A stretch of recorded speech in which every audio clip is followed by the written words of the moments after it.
ഇപ്പോൾ എല്ലാ ചാനലുകളിലും ചർച്ച നടക്കുന്ന ഒരു പ്രശ്നം.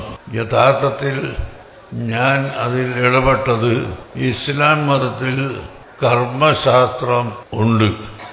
ആ കർമ്മശാസ്ത്രത്തിൻ്റെ 4ാമത്തെ ഭാഗമാണ് ക്രിമിനൽ സംബന്ധമായ നിയമങ്ങൾ പഠിക്കുന്ന ജിനായാത്ത് എന്ന് പറയുന്നത്. ഞങ്ങളുടെ പള്ളി തരത്തിലും കിതാബ് പോകുന്ന കുട്ടികളൊക്കെ അത് പഠിച്ചുകൊണ്ടിരിക്കുന്നു. ഇബാദാത്ത്, മുനാക്കഹാത്ത് തുടങ്ങി പല ഇനങ്ങളും കർമ്മശാസ്ത്രങ്ങളിൽ പഠിക്കുമ്പോൾ തന്നെ ജിനായാത്ത് എന്ന് പറഞ്ഞാൽ ക്രിമിനൽ സംബന്ധമായ നിയമം. ആ നിയമം പഠിച്ചതുകൊണ്ട് ഇന്ത്യ രാജ്യത്ത് ജീവിക്കുമ്പോൾ ഇന്ത്യയിലെ ക്രിമിനൽ നിയമം കൈകാര്യം ചെയ്യുന്ന ആളുകളുമായി ബന്ധപ്പെടുകയല്ലാതെ ഒരിക്കലും നിയമം കയ്യിലെടുക്കുന്ന സ്വഭാവം നമ്മുടെ കുട്ടികൾക്ക് ഇല്ല.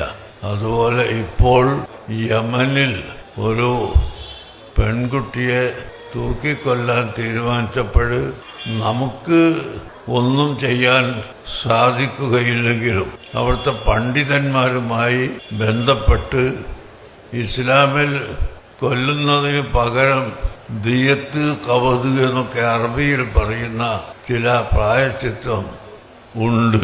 അത് ചെയ്താൽ വിട്ടുകൊടുക്കാൻ കുടുംബങ്ങൾക്ക് അധികാരമുണ്ട് എന്ന് ഇസ്ലാം മതം നിർദ്ദേശിക്കുന്നു.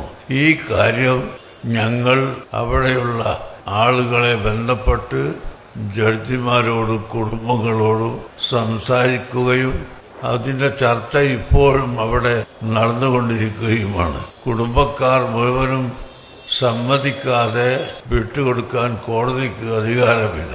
അതുകൊണ്ട് വീട്ടുകാർ മുഴുവനും സമ്മതിക്കുമോ ഇല്ലേ എന്ന ചർച്ചയിലാണ് ഇപ്പോൾ അവിടെ ഉള്ളത്.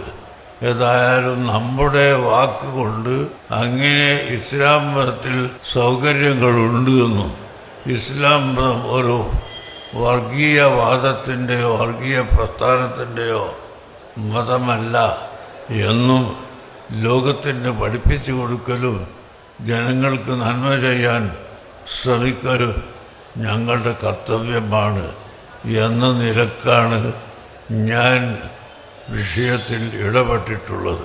അതുകൊണ്ട് നാട്ടുകാരോടും പ്രവർത്തകരോട് പറയാനുള്ളത്, നമ്മുടെ ITI പോലുള്ള സ്ഥാപനങ്ങളിൽ നിങ്ങൾക്ക് നിങ്ങളെ കുട്ടികളെ പഠിപ്പിക്കാം.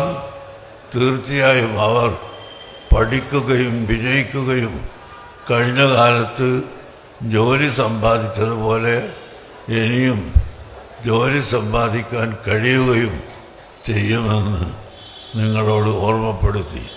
നമ്മുടെ രാജ്യത്ത് വിദ്യാഭ്യാസവും തൊഴിലുമുള്ള ആളുകളെ വളർത്തിയെടുക്കാൻ എല്ലാ ആളുകളും ശ്രമിച്ചാൽ തന്നെ ഒരളവോളം തൊഴിലില്ലായ്മ കൊണ്ടുണ്ടാകുന്ന കുഴപ്പങ്ങളും വിദ്യാഭ്യാസമില്ലായ്മ കൊണ്ടുണ്ടാകുന്ന കുഴപ്പങ്ങളും അവസാനിപ്പിക്കാനും സമാധാനം കൈവരുത്താനും നമുക്ക് സാധിക്കുമെന്ന്